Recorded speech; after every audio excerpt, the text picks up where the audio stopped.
sur le Nord Kivu, en République démocratique du Congo. On attend juste encore quelques instants pour que tout le monde puisse se connecter avant qu'on commence la discussion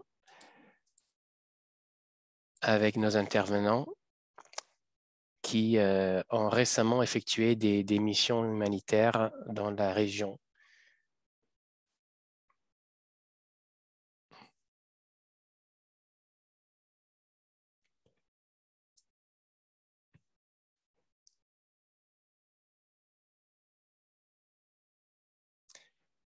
Bon, je vois que le nombre de personnes qui se connectent commence à se stabiliser. On commence à avoir une soixantaine de personnes, donc on commence. Encore une fois, bonjour à toutes et à tous. Merci d'être là avec nous pour ce webinaire dédié à la situation dans la province du Nord Kivu, dans le nord-est de la République démocratique du Congo. Une situation de catastrophe humanitaire. Depuis un an, dans cette région, plus d'1 million de personnes essaient de fuir les combats liés à la résurgence d'un groupe armé qui s'appelle M23. C'est une vraie explosion de violence qui entraîne des déplacements massifs de population. La situation est critique au niveau humanitaire, d'autant plus que cette situation se produit dans une région qui déjà depuis des décennies connaît une situation de conflit avec des besoins extrêmement importants d'un point de vue médical et humanitaire. Donc, je vous présente d'abord les intervenants aujourd'hui. Caroline Séguin, coordinatrice des opérations d'urgence pour MSF dans le Nord Kivu, et Dr Guigui Manangama, coordinateur médical d'urgence pour Médecins sans frontières. Tous les deux étaient en mission au Nord Kivu il y a encore quelques semaines. Je vous invite, si vous avez des questions, à utiliser la chat, la question et réponse disponible dans la chat Zoom pour qu'on puisse répondre à vos questions avec les intervenants ou avec les personnes qui sont en mesure de répondre directement dans la chat à vos questions. Donc, je commence tout de suite par une première question que je pose à Caroline. Donc, le Nord Kivu est une région, comme on disait, très instable déjà depuis plusieurs décennies. Qu'est-ce qu'on constate à ce moment? Pourquoi cette explosion de violence, cette résurgence du conflit armé? Bonjour tout le monde. Merci de participer à ce webinaire. Donc au niveau du contexte, eh bien, le groupe M23 qui est présent dans l'est de la RDC depuis plusieurs décennies a relancé une offensive depuis une année, depuis la frontière ougandaise. Donc en mars 2022, ce groupe est revenu au Congo, est resté relativement calme, on va dire, et puis il y a une année, a commencé de reprendre des territoires. Sur les 6 premiers mois, on va dire que leurs zones d'influence et les zones de combat sont restées restreintes au sud d'une ville qu'on appelle le Rutshuru. Néanmoins, à ce moment-là, ça a déjà créé des violences, des mouvements de population. On a vu qu'il y avait aussi des centres de santé qui avaient été pillés au fur et à mesure que le M23 avançait. Et puis, depuis 6 mois, on va dire, l'offensive est devenue extrêmement grande et le M23 a pu reprendre bon nombre de territoires dans la zone du Nord Kivu, entraînant des déplacements de population massifs. Avec aujourd'hui, on compte à peu près 1,2 million de personnes déplacées au Nord Kivu. Donc, en face du M23, il y a aussi d'autres groupes armés. Il y a une coalition qui a été formée tout d'abord par l'armée congolaise qu'on appelle les FARDC. Et cette armée-là s'est coalisée avec d'autres groupes d'autodéfense locaux qu'on appelle les Mai Mai et avec d'autres groupes qu'on appelle également les FDLR qui sont des groupes Hutus qui sont sur les territoires congolais depuis la guerre au Rwanda. Du coup, on a cette coalition de différents groupes armés qui combat face au M23. Et donc, tout ça entraîne des combats très violents avec des populations qui se retrouvent soit sur des lignes de front, soit qui, pour éviter de se retrouver dans des zones de combat, fuient en préventif ces zones où la violence est extrême. Alors, il faut savoir qu'à chaque fois que ces combats ont lieu, les populations sont les premières victimes, puisqu'elles sont victimes soit de balles perdues, soit de bombardements, mais aussi de pillages et de viols par les différents groupes armés. Merci beaucoup. Merci Caroline. Comme on disait aussi, c'est une région qui a connu d'autres crises.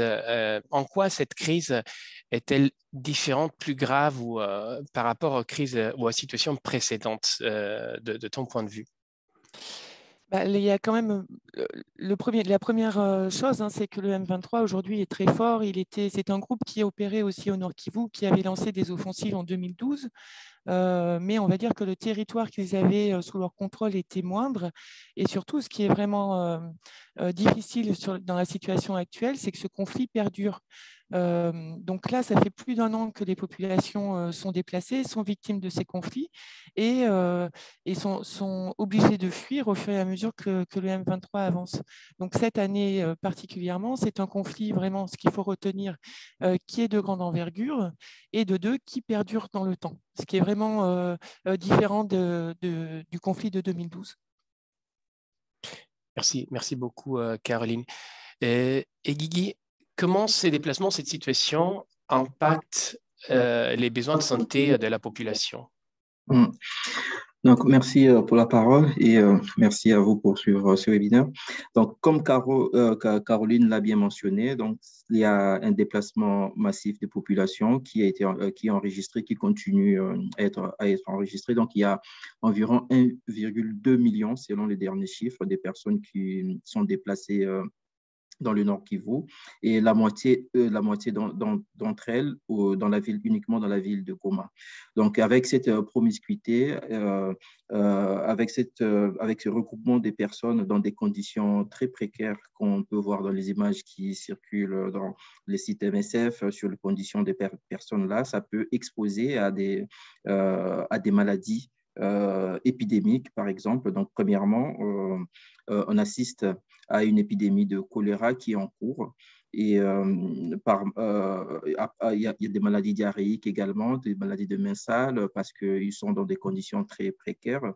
Il y a également d'autres épidémies parce que les enfants ne sont pas vaccinés, ils sont exposés. Il y a l'épidémie de rougeole également qui tue beaucoup d'enfants dans les camps.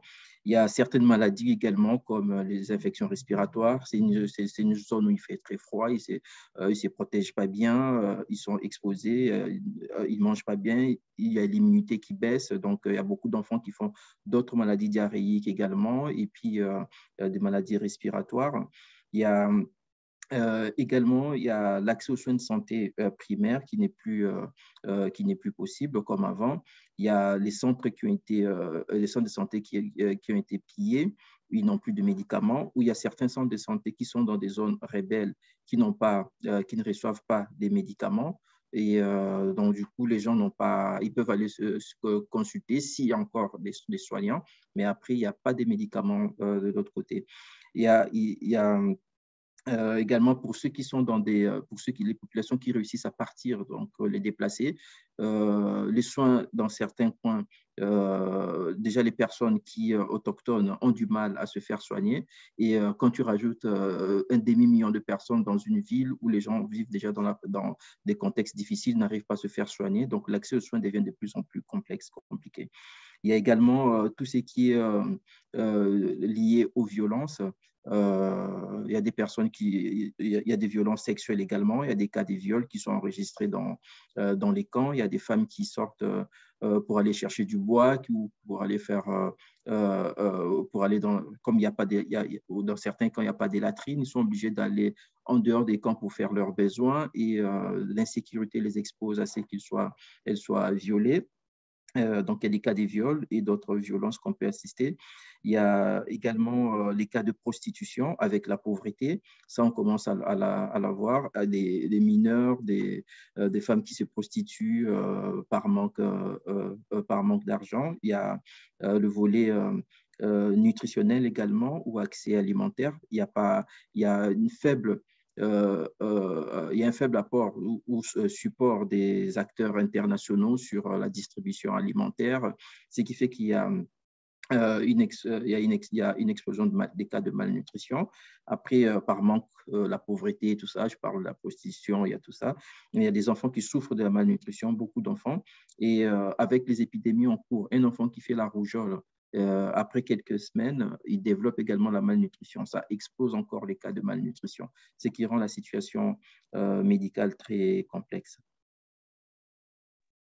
Merci beaucoup, Guigui. On parlait de rougeole, d'épidémie, de choléra. Quelle est la situation en ce moment par rapport à ces épidémies? Alors, les cas sont toujours en train d'augmenter, les cas de rougeole. Nos équipes ont vacciné dans un premier camp. Là, ils sont en train de vacciner dans la ville de Goma.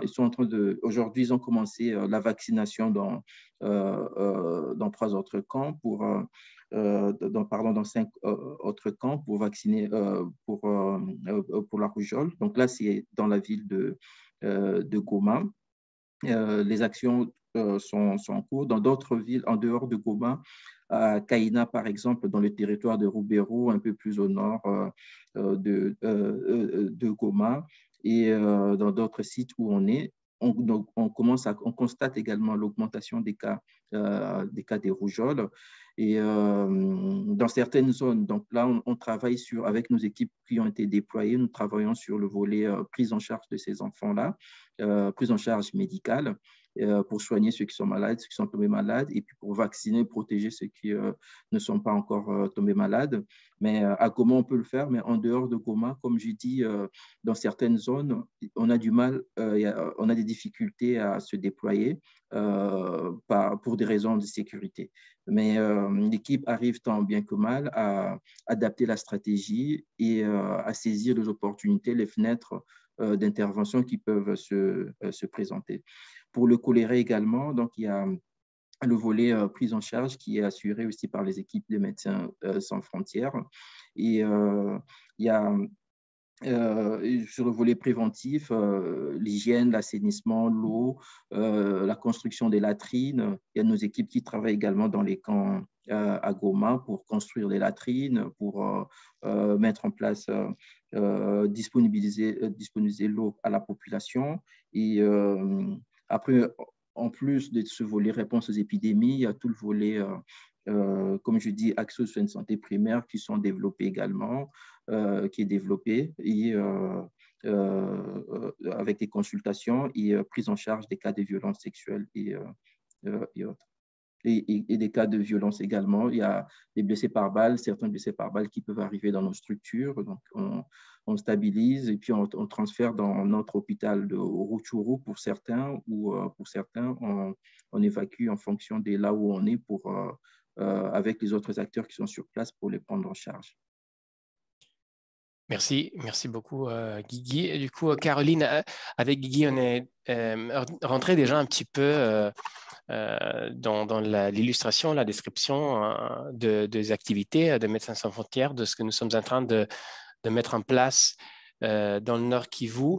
Est-ce qu'on peut faire un pas en arrière, rappeler quelle était déjà notre présence sur place, puisque nous, on avait des activités, Médecins sans frontières avait des activités dans le Nord Kivu déjà qu'on définit à long terme, des activités qui étaient déjà en place avant les derniers événements de cette dernière année, et quelle a été notre réponse d'urgence une fois que la situation a commencé à changer? On avait donc des projets, ce qu'on appelle les projets réguliers. Donc, on a développé des projets, on va dire, de réponse aux urgences. Donc, on a développé les projets à Goma. Comme je vous le disais tout à l'heure, il y a 600 000 déplacés qui sont arrivés à Goma dans des conditions extrêmes. On a des camps qui font plus de 100 000 personnes. Il y en a plusieurs camps qui font plus de 100 000 personnes. Donc, c'est comme si c'était des villes entières qui se développaient du jour au lendemain sans conditions sanitaires, sans accès à l'eau, sans accès aux soins. Donc, sur Goma, on a mis en place des systèmes de distribution distribution d'eau, des systèmes de fabrication de latrines aussi. Il faut savoir qu'on est sur des zones volcaniques, donc pour creuser des latrines, c'est extrêmement compliqué. On est obligé de creuser la roche volcanique. Donc là, en tout cas, on a trouvé des techniques qui nous permettent de le faire. Donc on est en train de le faire. On est en train de, comme le disait Dr Guigui, de lancer une campagne de vaccination contre la rougeole. Donc sur Goma, c'est plus de 100 000 personnes qu'on est en train de vacciner. On a mis en place des systèmes de soins de santé primaire avec des cliniques dans les camps où on prend en charge la malnutrition sévère et également les cas de violences sexuelles qui sont vraiment énormes dans ces camps. Pour vous donner un ordre d'idée, dans le camp de Boulengo, les équipes MSF ont traité 376 cas de violences sexuelles en 2 mois. C'est un camp qui compte à peu près 100 000 personnes. Donc on voit que les besoins sur Goma sont énormes et on est en train de continuer de développer l'accès aux soins. On a également ouvert un hôpital à Goma que l'on appelle l'hôpital de Kishero, où on prend en charge les cas de malnutrition sévère qui nécessite une hospitalisation. Également, on prend en charge les cas de rougeole compliqués qui nécessitent une prise en charge avec de l'oxygène notamment. Donc ça, c'est pour le volet Goma. Ensuite, on a le volet sur le projet de Kaina qu'on a ouvert il y a 1 mois maintenant. On a ouvert ce projet suite à un déplacement massif de population qui est dû à l'avancée du M23 sur certaines zones. Et là, moi, j'étais sur place à ce moment-là, sur les zones qui ont été reprises par le M23. On peut dire qu'en 3 heures, toute une population a fui de façon massive et très, très rapide. En quelques heures, on a eu à peu près 200 000 personnes qui sont parties en courant de cette zone. Et donc, nous, on était dans la zone de Kaina à ce moment-là aussi. Donc, on a ouvert des soins de santé primaires, on soutient des centres de santé et on a repris une partie de l'hôpital de Kaina pour mettre en place les services de pédiatrie, les services de soins de santé pour les enfants mal nourris sévères. Et malheureusement, la rougeole arrive également dans cette zone. Et donc, on a commencé à mettre en place des tentes pour pouvoir prendre en charge les cas sévères de rougeole. En même temps, on a repris 2 projets on va dire du programme régulier, donc les projets de Bambou et Kibirizi, qui, eux, ont été des projets qui ont vraiment subi de façon très violente cette crise, puisqu'ils se sont retrouvés, ces 2 projets se sont retrouvés sur la ligne de front. Donc, nos équipes ont passé plusieurs jours, pendant plusieurs mois, d'ailleurs, dans les bunkers que MSF a construits, parce qu'il y avait des combats très intenses avec des bombardements d'une zone à l'autre. Donc, ça a été très, très compliqué pour les équipes et la population également de cette zone. On a vu, les équipes ont pu même pas voir de façon directe, mais en tout cas, il y a des massacres qui ont été perpétrés dans ces zones-là, des populations qui ont subi de réels massacres avec des assassinats de masse qui ont été décrites dans les médias par Amnesty International, par Human Rights Watch, dans une zone qu'on appelle Kishéché, par exemple, qui est à quelques kilomètres de Bambou. Donc là, c'est des zones auxquelles on n'avait plus accès sur les derniers mois, et avec la reprise des urgences et le fait que le conflit se soit un peu calmé dans ces zones-là, on a pu redévelopper ces projets, reprendre les axes, aller s'enquérir un petit peu de la situation des populations qui ont subi encore une fois toutes ces violences-là, et on a pu développer des soutiens à des centres de santé et relancer des centres de santé qui avaient été pillés. En apportant les médicaments, le soutien au personnel et en commençant aussi de faire des distributions de ce qu'on appelle le non-food item, donc des besoins des items de première nécessité comme des couvertures, de quoi faire la cuisine, des bâches, etc., etc. Merci beaucoup, Caroline. Et on peut donner une idée de l'ampleur de ces opérations, si on a quelques indicateurs, quelques chiffres qui donnent une idée un peu du volume des opérations de Médecins sans frontières. Alors, on fait à peu près, je pense que là, on est en train de développer toutes ces opérations, mais nos estimations font que, par exemple, on va faire, je pense, entre 30 et 40 000 consultations externes par mois. On va monter à plus de 400, voire 500 lits d'hospitalisation pour les enfants. On reste on a un focus sur la pédiatrie parce que c'est vraiment les populations les plus vulnérables aujourd'hui. Donc, on va monter, je pense, entre 400 et 500 lits pour la prise en charge de la rougeole, pour la prise en charge des mal nourris sévères, et puis les cas de pédiatrie. Donc, il y a aussi il y a des zones où le paludisme fait rage. Donc, on a aussi tout ce volet-là où on prend en charge le paludisme compliqué qui nécessite des transfusions sanguines, etc., etc. Et on a mis en place aussi tout le système de référence des zones périphériques à nos hôpitaux par moto, ce qui fait qu'on donne un réel accès aux soins aux patients qui jusque-là n'en avaient pas.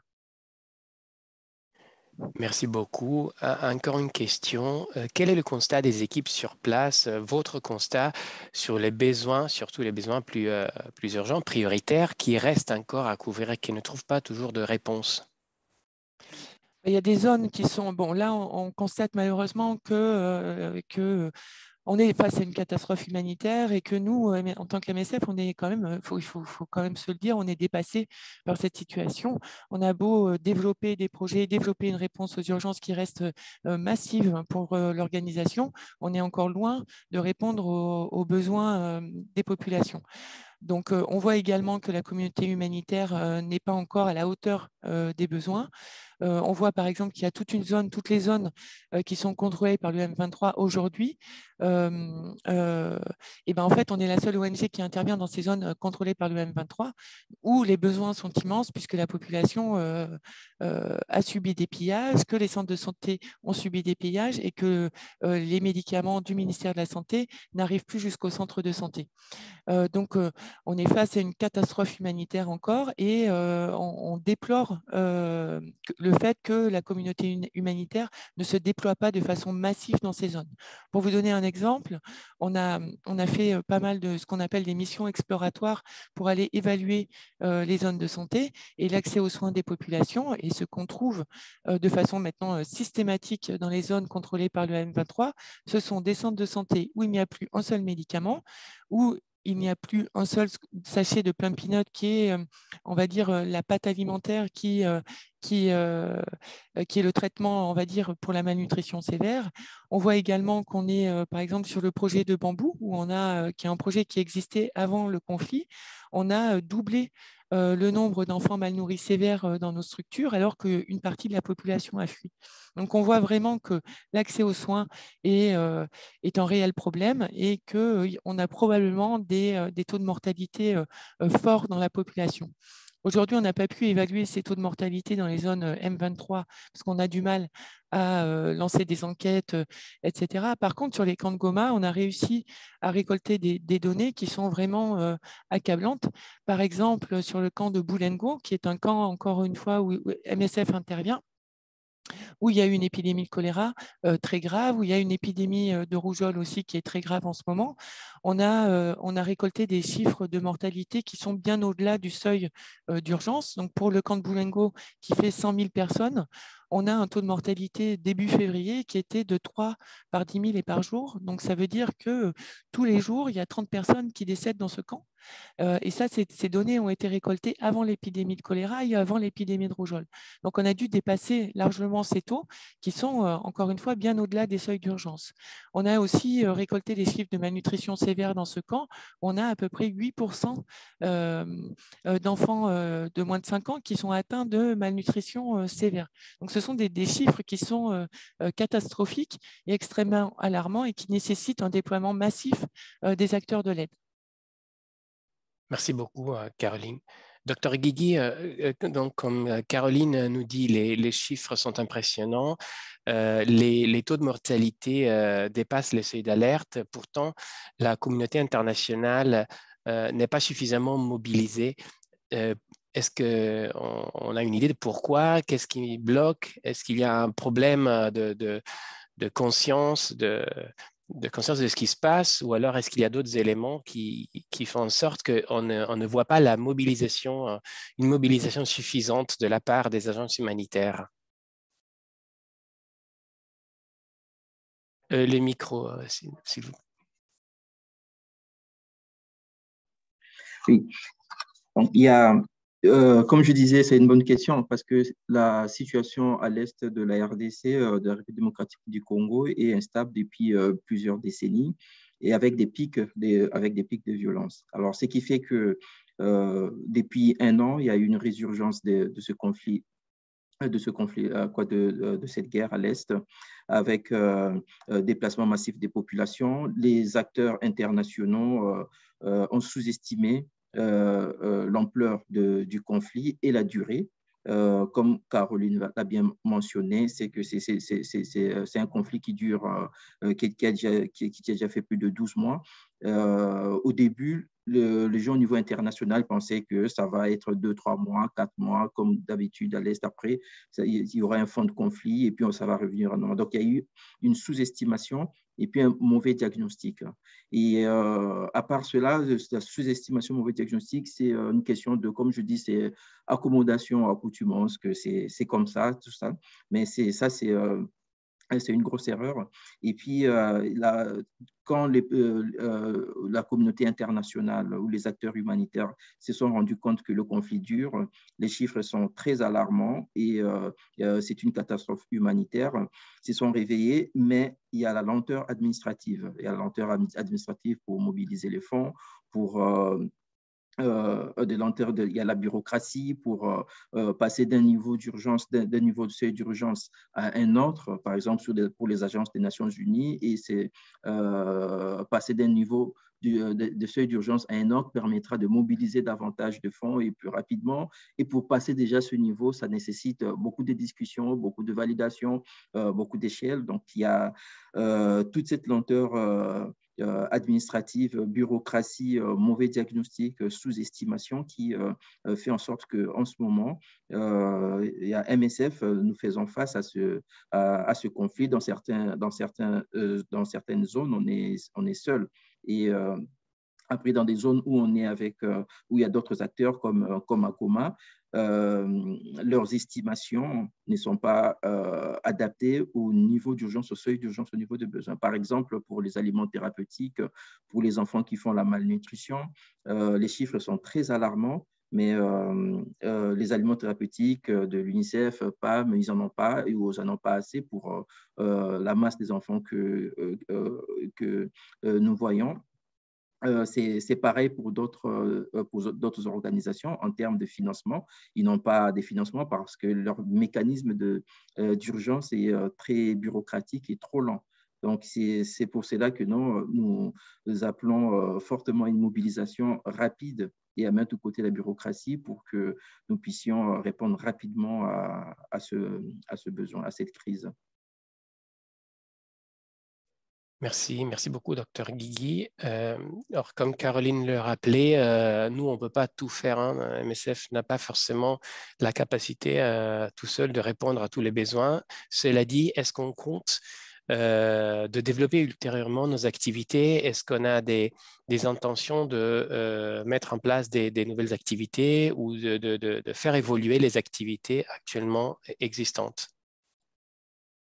Par rapport à cette question, donc, comme tu l'as bien mentionné, nous ne pouvons pas tout faire. Nous couvrons les besoins les plus urgents et puis nous faisons donc nous appelons les autres acteurs pour qu'ils puissent venir et intervenir rapidement parce que 1,5 million de personnes déplacées, plus les autres déplacés, dans d'autres zones, nous ne pouvons pas couvrir tout ce besoin. Il y a un besoin très urgent pour l'accès à la nourriture parce que les gens ont faim simplement. Donc, s'il y a la malnutrition, il y a les maladies qui causent cela, mais ils ont faim, ils ont besoin de la nourriture. Il y a pas, ils ne travaillent pas, il n'y a pas d'argent, il n'y a pas les distributions alimentaires ne se font pas de manière régulière. Donc, nous comptons consolider nos activités comme Caroline l'a bien décrit au niveau de Bambou, Kibirizi, Kaina, dans certains districts où on est déjà déployé, dans le Massissi également et à Goma. Donc, nous allons consolider ces activités et monter en puissance sur le volet nutritionnel parce qu'il y a beaucoup d'enfants et nous voyons également des adultes qui sont mal nourris ou des familles entières des mal nourris qui sont admis dans nos programmes. Donc, avoir un adulte dans ces contextes mal nourris, ça montre, c'est un indicateur qui montre que non, on est dans une situation de famine dans certains cas. Donc, pour cela, on s'est dit qu'on va se focaliser sur ce volet accès à la santé dans les zones aux soins de santé, dans les zones où nous sommes, réponse au cas de malnutrition, au cas de violences sexuelles également, et continuer tant bien que mal à augmenter, à faire de l'assainissement, de l'hygiène dans les camps à Goma. Mais c'est une pierre. Je dirais, on rajoute un niveau, mais on ne va pas atteindre même le standard d'urgence. On est loin des standards d'urgence en termes de latrines, en termes de quantité d'eau, en termes de la quantité des calories, de la nourriture que les gens doivent manger par jour. On est très loin des standards d'urgence. Donc, pour cela, nous allons continuer à faire et à monter en puissance, mais il faudrait que d'autres acteurs également se mobilisent. Merci beaucoup, Dr Guigui. Et si on appelle justement, comme c'est le cas, à un renforcement de l'aide humanitaire, on appelle surtout à quoi? On demande quoi en priorité de la part de ces autres acteurs? Comme je l'ai mentionné, il y a le volet distribution alimentaire dans les camps, par exemple. Donc, il faut que ça soit régulier. Il y a la prostitution, des jeunes filles qui se prostituent, des jeunes gens qui se prostituent. Il y a l'insécurité que ça peut engendrer. Et avoir plus de 600 000 personnes accumulées dans une ville comme Goma, c'est juste une bombe à retardement. Donc, ça peut imploser de l'intérieur. Donc, ça, il faudrait rapidement assurer l'accès à la nourriture de cette alimentaire à cette population-là. Donc, ça constitue une des premières urgences. Et en termes de l'accès aux soins de santé primaires pour les personnes qui tombent malades dans ces conditions-là, ils doivent avoir accès aux soins de santé, aux soins de santé primaires. Et pour le volet préventif, avec la vaccination, il faudrait vacciner davantage. Il faudrait vacciner davantage les enfants qui sont... Parce que dans les camps, là, nous avons fait... donc, il y a une vaccination qui est en cours cette semaine, mais le conflit est toujours en cours. Il y a des nouvelles...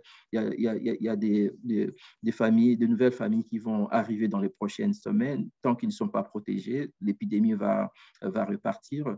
Donc, il y a mobiliser les vaccins, avoir suffisamment de vaccins pour protéger dans ces milieux fermés les gens qui arrivent. Ça constitue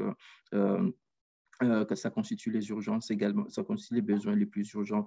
Et après, je l'ai mentionné également, l'accès à l'eau. Donc, c'est des besoins basiques qu'on demande. Donc, si les besoins basiques déjà sont couverts, plus l'accès aux soins de santé, ça pourrait aider à réduire la mortalité, les chiffres de mortalité qui sont très, très, très élevés.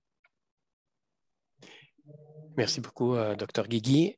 Je vous rappelle que pour soutenir nos équipes sur le terrain, vous pouvez suivre le lien publié dans le chat ou alors vous rendre sur le site internet de Médecins sans frontières ou sur notre page Facebook.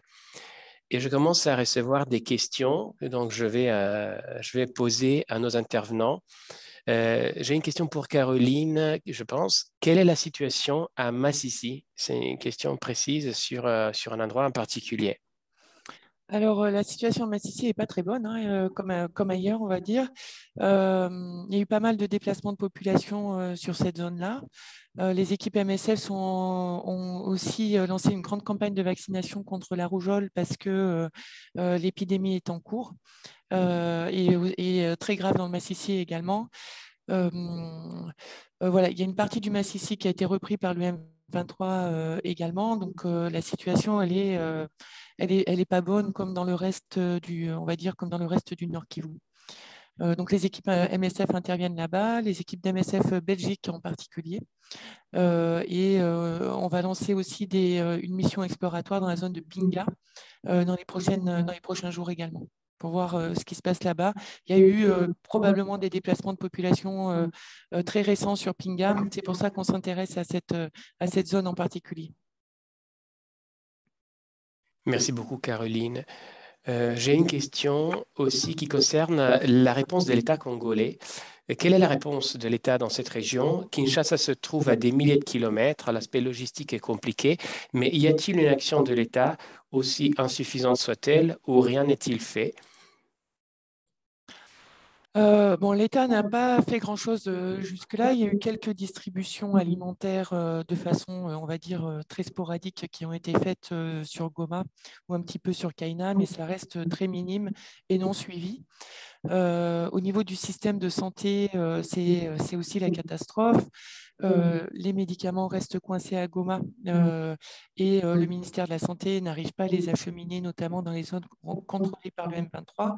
Du coup, MSF, on n'en parle pas beaucoup, mais on pallie aussi au manque de transport des médicaments depuis Goma vers les zones M23. Donc, on transporte les médicaments du ministère de la Santé parce que le ministère de la Santé n'est pas en capacité de le faire aujourd'hui.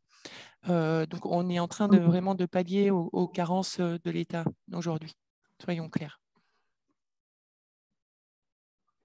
Merci. Merci beaucoup, Caroline. Et Dr Guigui, parlant de pallier aux carences de l'État, nous, on a combien de personnel sur place? Combien de personnes qui travaillent dans nos équipes? Et est-ce qu'on a des équipes de protection de notre personnel sur place? Donc, pour le moment, nous, en termes d'équipes d'urgence qui ont été déployées, donc on est sur, on a 4 projets, plus une coordination qui gère cela. Donc, on a environ une trentaine d'expats, plus à rajouter les staffs nationaux qui sont là, donc qui travaillent là-bas. Et pour les équipes de protection, pour les équipes de protection. Là, nous avons inclus dans notre intervention le volet psychosocial pour les cas de violence sexuelle qui arrivent. Et à savoir que c'est des projets, le Nord Kivu, ça fait partie des vieux projets ou des anciens projets MSF où la protection était déjà mise en place, les violences sexuelles qui sont développées. Donc, on continue dans la même lignée sur ce qui a été déployé dans les Nord Kivu sur le projet régulier. Donc, on a des équipes qui travaillent sur cet aspect-là, notamment prise en charge psychosociale et puis suivi des cas spécifiques ou des cas spécifiques de violence qui nécessitent une protection. Donc là, nous faisons attention à cela. Et un autre point également d'attention que nous avons, c'est la protection des minorités. Nous connaissons bien l'historique, l'Est de la RDC, avec l'historique avec le Rwanda. Il y a toutes ces questions ethniques qui constituent là une fragilité dans cette zone. Donc, nous restons très vigilants sur ces points pour monitorer les situations, les contextes, et puis faire le témoignage si nous voyons quelque chose. Donc ça, nous n'allons pas hésiter à témoigner sur cela. Et en deuxième partie, donc apporter le support à quel que soit, ça peut partir de la protection, support psychosocial aux victimes. Merci beaucoup. Je prends la liberté d'interpréter la question. J'imagine que la personne qui l'a posée peut-être s'interroge aussi sur une protection physique. Et donc, si c'est une question qui concerne, par exemple, l'utilisation de personnel de sécurité ou de mesures de sécurité particulières. Donc, je m'adresse à Caroline. Quelles sont les mesures d'un point de vue de protection physique de nos équipes de sécurité qu'on a en place? Alors, la gestion de la sécurité, c'est un travail à plein temps pour les équipes et notamment pour les coordinateurs de projet et puis moi-même quand j'étais sur le terrain. On a une multiplication des acteurs sur place. On a le M23, mais on a, comme je vous le disais aussi au début du webinaire, une multitude de groupes armés qui se sont coalisés autour de l'armée congolaise. qui sont plus ou moins, on va dire, indépendants quand même, malgré cette coalition. Donc déjà, on est en contact avec tous ces groupes armés-là de façon quasi quotidienne pour leur signifier notre présence, et notamment quand on prend les routes.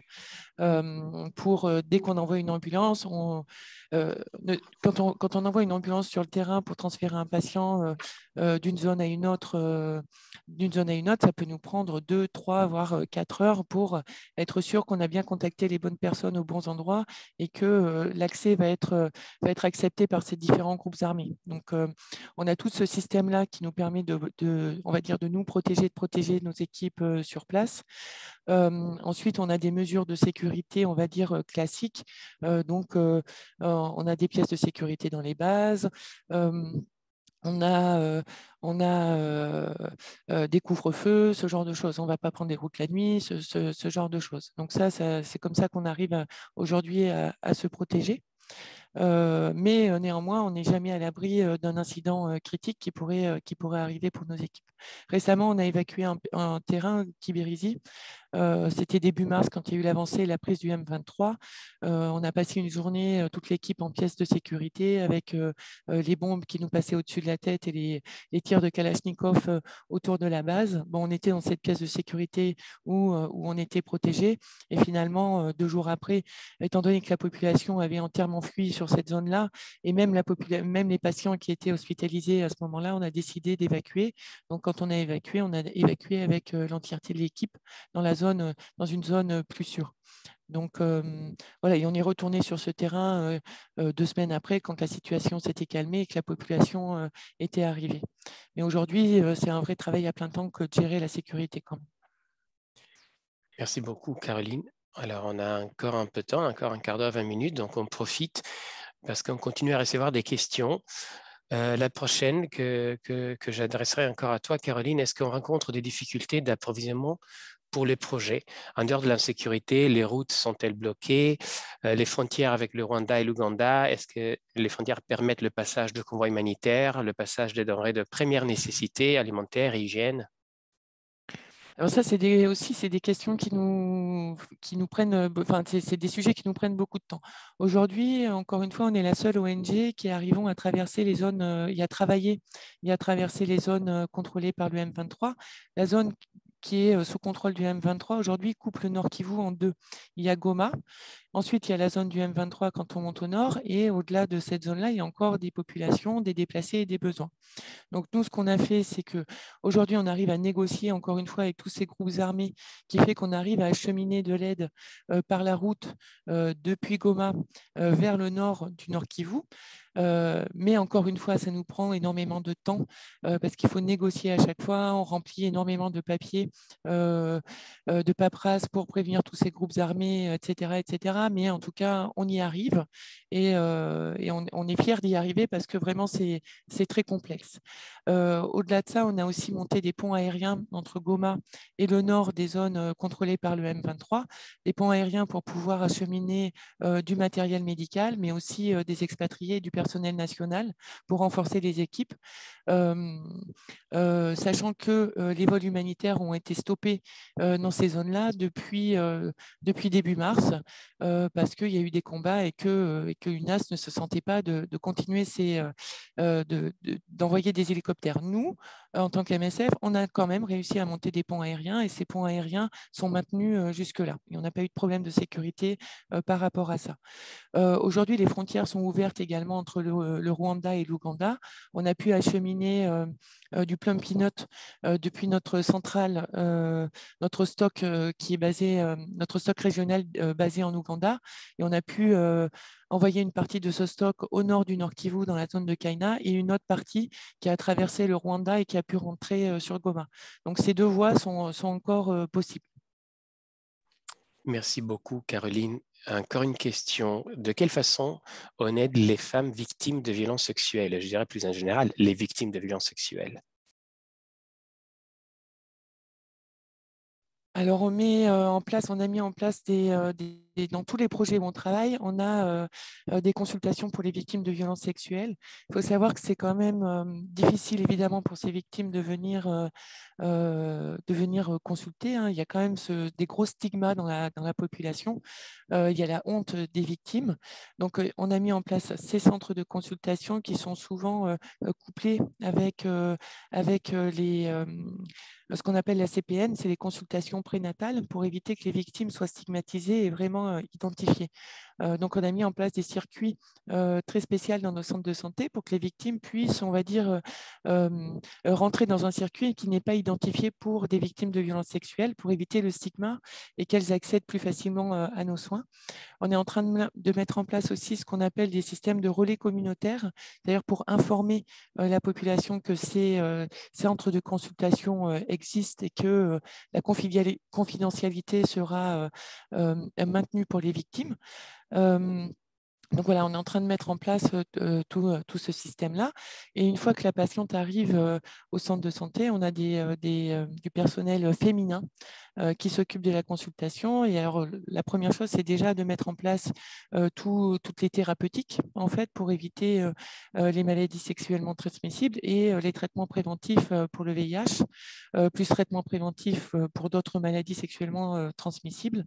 Donc, on fait ça et on est en train de mettre en place aussi tout le suivi psychologique pour ces victimes-là on a ouvert des postes de psychologues pour assurer un meilleur suivi sur la santé mentale de ces victimes-là. Merci beaucoup, Caroline. Dr Guigui, est-ce qu'on a une idée des perspectives d'évolution du conflit dans les semaines ou les mois qui viennent? C'est très incertain dans le sens où, comme on avait dit au début, on n'avait pas prédit que ça puisse durer comme ça. Donc, c'est la première fois qu'on puisse avoir un conflit de cette grande ampleur, de cette durée avec ce groupe armé qui, on sait que il y a 10 ans, c'était sous un autre nom, le CNDP, après c'est passé sous M23. Donc, c'est des groupes qui se métamorphosent. Et à la lecture du contexte actuel, avec la multitude de groupes armés, que ce soit étatiques qui arrivent ou des nouveaux groupes d'autodéfense qui se créent au niveau des différents villages, des différentes localités pour se défendre. Et donc, il y a le refus du gouvernement congolais de négocier. Donc, il y a les conditions du M23 qui ne sont pas acceptées par le gouvernement congolais. En termes de perspective de conflit, nous sommes très loin de voir l'issue de ce conflit, tout en sachant que il y a le M23 qui est très mobile, ils prennent des zones, ils prennent des zones, ils se retirent, après ça crée un vide derrière, il y a l'insécurité qui se crée, et après ils réattaquent les mêmes localités, les mêmes zones, ça engendre des mouvements aller-retour de population. C'est une situation qui est loin d'être finie. Donc, nous ne voyons pas le bout du tunnel pour le moment. Et c'est pour cela nous nous sommes dit qu'il faudrait qu'on se prépare pour un conflit long. Donc, il y a les deux parties ou les différentes parties qui sont impliquées dans le conflit. Nous n'observons aucune volonté de cesser le feu. Malgré qu'il y a les accords, il y a les Nairobi, les discussions qui ont eu lieu, ils ont hâté pour un cessez-le-feu, mais au niveau sur le terrain, il y a toujours des crépitements d'armes, on assiste toujours à des montées de violence. Et comme je dis, au niveau il y a certains retraits un peu masqués ou fictifs du M23 dans certaines zones. On sait qu'ils ne sont pas là. Ils doivent être remplacés par les mouvements, par l'armée sous-régionale. On les appelle les EAC. C'est les armées de l'Afrique de l'Est, de la communauté des États de l'Afrique de l'Est. Mais tout en imposant que l'armée congolaise n'arrive pas dans ces endroits-là. Et donc, la situation est très confuse. Donc, plus tu apportes des groupes armés, que ce soit étatiques ou non étatiques, plus le groupe rebelle, plus les les FARDC. Donc, la situation est hors de contrôle actuellement. Merci beaucoup, Dr Guigui. Et à ton avis, la participation de l'OMS, est-ce qu'elle est suffisante? C'est une autre question qu'on a reçue dans le chat. Alors, ça va dans le sens des autres, comme je l'ai mentionné au tout début, des autres organismes internationaux, surtout des organisations des Nations Unies avec la bureaucratie qui est très lente. Et en termes d'accès aux soins, donc sur le volet santé, il faudrait donc approvisionner les structures de santé en médicaments. Ça, comme je l'ai dit, nous ne voyons pas, les centres de santé sont vides, il n'y a pas de médicaments. Les acteurs des soins ou les consultations des soins de santé primaires dans les camps, il en faut. On sait que dans un camp de 3 à 5 000 personnes, il faudrait avoir au minimum un centre de santé dans ces camps, mais on est loin de ces standards. Quand tu arrives à 10 000 personnes, il faut avoir au moins une structure d'hospitalisation pour les gens qui tomberaient malades dans ces structures. Donc, on est très loin de standards. Donc, quand je parle de standards, je parle des standards d'urgence. Ce n'est même pas des standards normaux qu'on peut avoir. Donc, c'est identique aux autres organisations que j'ai mentionnées, UNICEF ou PAM. Donc, il y a cette lenteur bureaucratique et puis un mauvais diagnostic initial. Alors, j'ai une question difficile. Est-ce que la situation sécuritaire est pire ou semblable à celle d'Haïti actuellement? C'est un autre contexte qui aussi est touché par une violence assez impressionnante. C'est deux contextes différents. Là, c'est la violence, on parle de violence urbaine, avec toutes les conséquences qu'on assiste. La situation aussi catastrophique en Haïti, nous avons nos équipes là-bas qui prennent en charge le blessé, qui ont du mal à travailler même dans des zones comme Cité Soleil, où on a des salles d'urgence et on avait des structures là-bas. Tandis que la situation en RDC, c'est en termes de population, je dirais, donc densité de la population touchée, c'est très loin de la situation qu'on assiste en Haïti. Donc, si on part sur le nombre de populations touchées, donc je pense que la situation en termes des individus qui sont touchés en Haïti, c'est aussi catastrophique. Mais s'il faut parler du volume des gens qui sont touchés, de l'impact que ça peut avoir. Là, c'est toute une région. Donc, le Nord Kivu, et puis cette situation, je parle, il y a l'impact au Nord Kivu, mais si on parle du Kivu de manière générale, il y a la situation à l'est, donc à l'Ituri également, donc il y a toute cette, il y a un impact indirect également sur toute cette région-là. Et au niveau de déplacés, s'il faut regarder les déplacés de manière globale, donc là, de manière globale au Nord Kivu, on est à 2,5 millions ou un peu plus de déplacés uniquement dans cette région. Ça fait du Nord Kivu, donc la zone en Afrique où il y a le plus de déplacés, où il y a plus de déplacés. Donc, avec les 1,5 et les 1,2 millions qui ont été rajoutés directement liés à ce conflit. Donc, je pense en termes de volume, impact direct sur les populations qui bougent d'une zone à une autre, où on peut voir, comme Caroline l'a mentionné, nous avons été témoins à Kibirizi, donc une zone d'environ 100 000 d'environ 500 000 personnes, où il y avait environ 80 à 100 000 déplacés pendant qu'on était là. Il y a eu une attaque au début du mois et il y avait un mouvement de population massif, donc environ 100 000 personnes, 80 000 à 100 000 personnes qui ont bougé d'une zone Aïna, ils sont allés vers le nord, vers Kaïna. Donc, c'est quand même des contextes qu'on voit. Ce genre de mouvement de population, on ne le voit pas, de massif de population, on ne le voit pas en Haïti, par exemple. Mais comme je dis, c'est deux contextes différents où les gens sont touchés également de différentes manières. Merci beaucoup, Dr Guigui. J'ai une question de la part de quelqu'un qui évidemment connaît bien nos activités, nos projets. Caroline, est-ce que l'intervention d'urgence va avoir un impact sur les projets fixes comme à Rutshuru?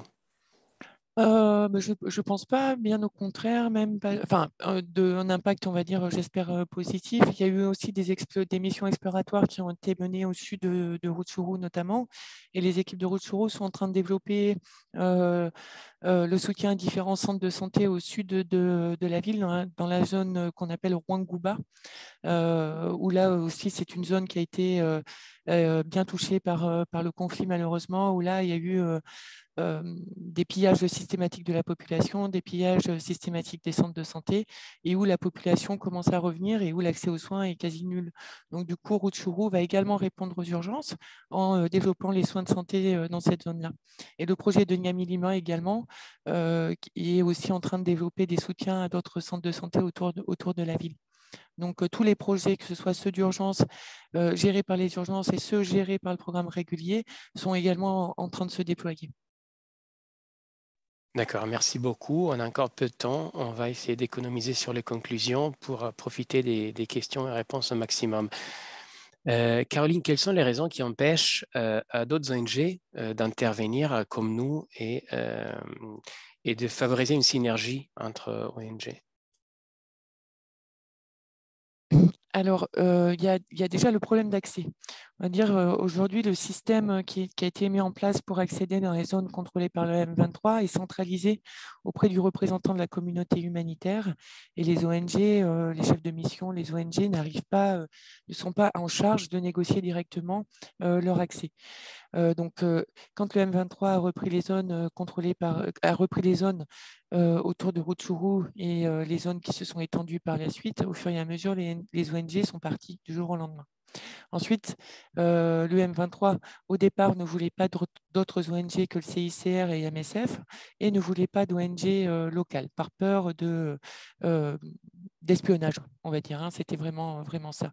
Et puis, au fur et à mesure, le M23 a bien compris quand même que les ONG pourraient rentrer finalement parce que les populations en ont besoin, sauf que les négociations, encore une fois, n'ont pas été menées, je pense, de façon correcte par la communauté humanitaire et le M23. Donc là, on voit qu'aujourd'hui, les choses sont en train de s'arranger. OCHA a pu accéder à faire une visite à Rutshuru et va, là, dans les prochains jours, mettre en place un bureau. Donc ça, on va dire que ça s'arrange, et tant mieux, parce que ça fait encore une fois des mois qu'on est les seuls à intervenir. Ensuite, le problème qui a été, je pense, un des problèmes majeurs, c'est qu'il y a eu une sous-estimation de cette crise, que ce soit d'un point de vue du volume et aussi dans le temps. Donc, je pense que tout le monde s'attendait à avoir une crise, on va dire, classique du Nord Kivu, avec des déplacements de population, mais pas de façon massive, et une crise qui allait durer quelques mois, alors que là, on en est déjà à une année.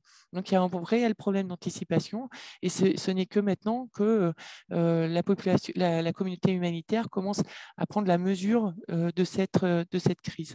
Donc, du coup, il y a quand même eu des distributions qui ont été faites, par exemple des distributions de besoins de première nécessité qui ont été faites, mais qui sont largement insuffisantes par rapport au volume. Donc là, les stocks prépositionnés ont été finalement très vite consommés. Et alors, le temps de refaire des commandes, de demander des fonds et d'acheminer toute l'aide, et ben finalement, on reste des mois sans que les personnes ne puissent avoir accès à une assistance digne de ce nom. Donc, on est un petit peu dans cette situation, donc une sous-estimation de la crise, un manque d'anticipation, et aujourd'hui un manque de fonds aussi, de réactivité pour pouvoir grossir la réponse humanitaire. Merci beaucoup Caroline, et on arrive à la fin de cette discussion. Bon, je m'excuse si on n'a pas réussi à répondre à toutes les questions, il y en a eu beaucoup, et du coup on essaie de faire de notre mieux. Je vous invite à continuer à suivre nos opérations au Nord Kivu sur notre site et bien évidemment sur nos réseaux sociaux. Je remercie les intervenants et les organisateurs. Je remercie beaucoup les donatrices et les donateurs. Merci pour votre soutien. C'est ce qui nous permet de déployer nos activités et de le faire en indépendance pour répondre aux besoins humanitaires plus urgents.